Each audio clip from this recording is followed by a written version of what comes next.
Hello, my friend. Welcome to another English learning video. Do you feel nervous when speaking English? Do you understand English, but speaking is difficult? It is okay. Do not worry. This is very normal. But today, I have something special for you. With this technique, you can speak English like a native speaker. It is called the shadowing technique. What is shadowing? It is simple. First, listen to each sentence carefully. Then, repeat after me like an actor in a movie. Do not think too much. Do not translate. Just listen, then speak. This trains your mouth, your brain, and your ears. And also, you can learn 20 English words from this story. Each word is highlighted in blue, and you can find them easily. Are you ready? Let us start.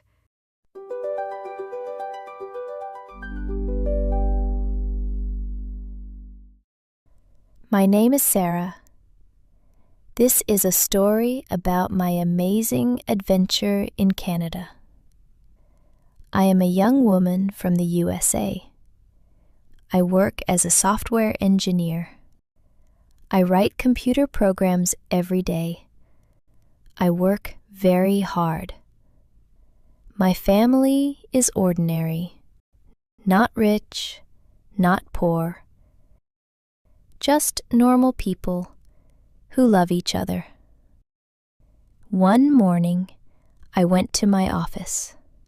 My boss called me to his room. I felt very nervous. My heart was beating fast. Oh no, I thought. Did I do something wrong? Will he fire me? But my boss was smiling. He gave me a white envelope. Sarah, he said, your last project was very successful. The company made a lot of money.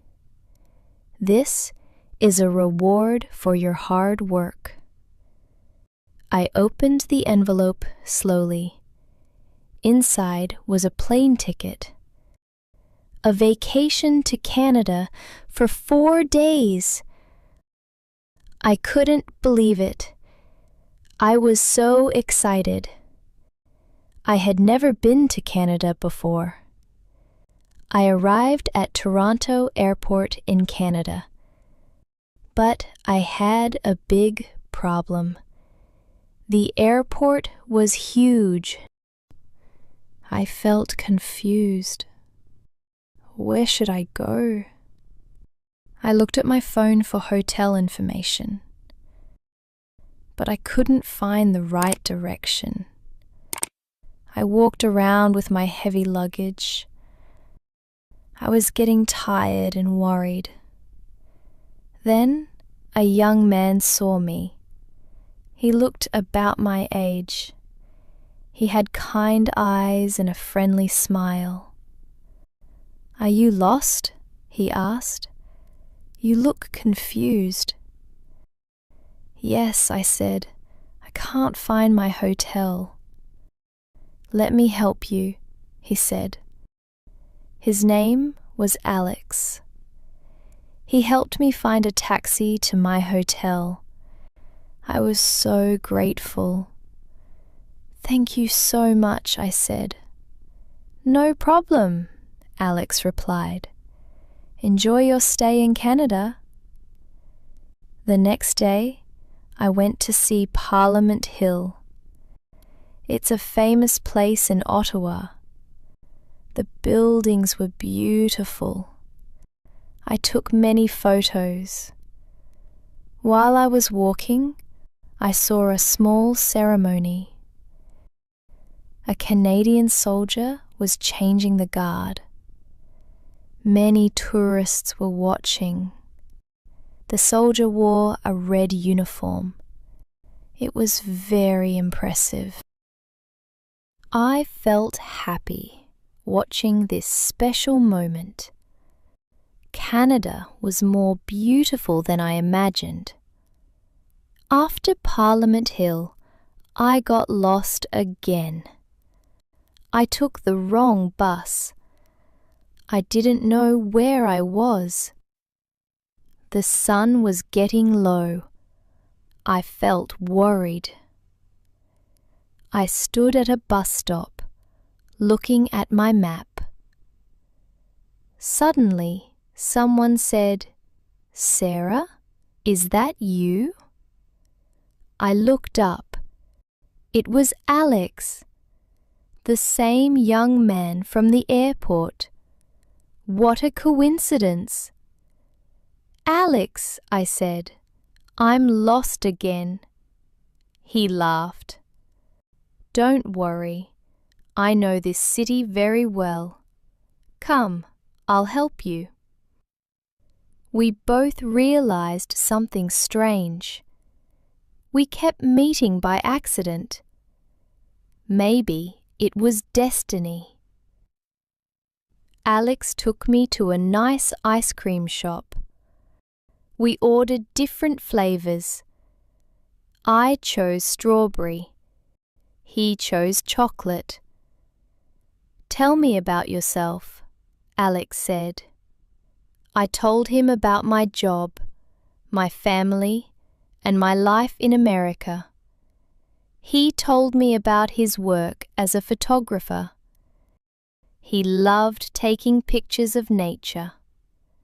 We talked and laughed for 2 hours.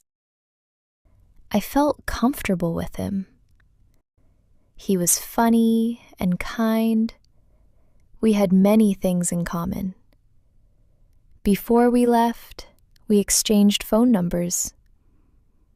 "I hope we can meet again," Alex said. "Me too," I replied. That night, I was in my hotel room. My phone buzzed. It was a message from Alex. "Hi, Sarah. Would you like to have coffee tomorrow? I know a great place." I smiled. My heart felt warm. "Yes, I would love that," I typed back. I couldn't sleep that night. I was thinking about Alex. He made me feel special. The next morning, Alex picked me up from my hotel. We went to a small coffee shop near the river. The place was cozy and quiet. We ordered coffee and pastries. Alex had brought his camera. He showed me beautiful photos of Canadian landscapes. "You're very talented," I said. "Thank you," he replied. "You know, I usually don't talk to strangers, but with you, it feels natural." We walked by the river after coffee. The morning sun made everything look golden. Alex stopped walking. "Sarah," he said softly, "I know we just met, but I feel a special connection with you." I looked into his eyes. I felt the same way. "I feel it too," I whispered. He took my hand gently. We walked together in comfortable silence. My last day in Canada came too quickly. Alex came to see me off at the airport. "This isn't goodbye," he said. "I want to visit you in America soon." "I would love that," I said. He gave me a small gift. It was a photo he took of Parliament Hill. On the back, he wrote, "For Sarah, who made my city more beautiful." I felt tears in my eyes, happy tears. We hugged goodbye. I promised to call him every day.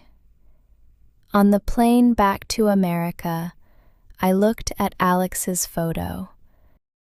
I thought about our wonderful time together. What started as a work reward became something much more special.